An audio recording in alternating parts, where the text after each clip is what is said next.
All right, tip number 3, this one's gonna be about earnest money. So earnest money is the good faith money you put down with your offer.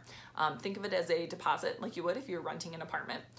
This needs to be turned in the next business day from when your offer is accepted. So that's really important to know, and I'll get to that in a couple of points here.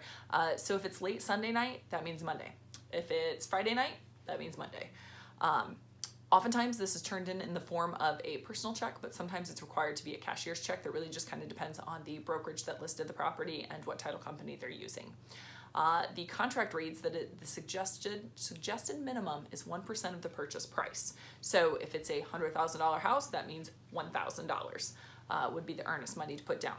If you want, here's a big tip here, if you want your offer to stand out among other offers, then it's really important to consider putting down more earnest money.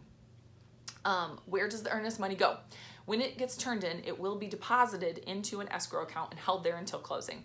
So this means you have to have that money in advance sitting in your account waiting, ready for when you write that check.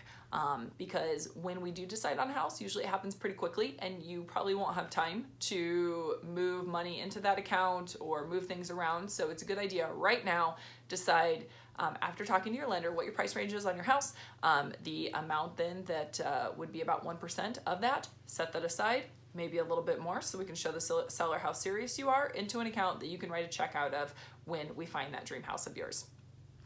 If you close, this money is applied to the closing cost, so it goes into the total number. When you lose your earnest money is when you just flat change your mind about a property. That's a no-no.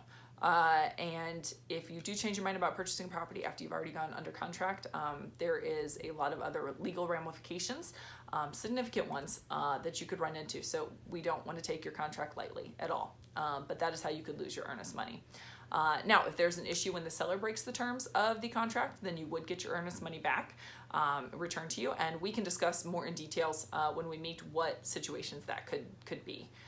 So the point here is have the money ready, have it in your account, and have your check ready to write before we ever hit the house tours so that you are ready and able to do that when we find your dream home.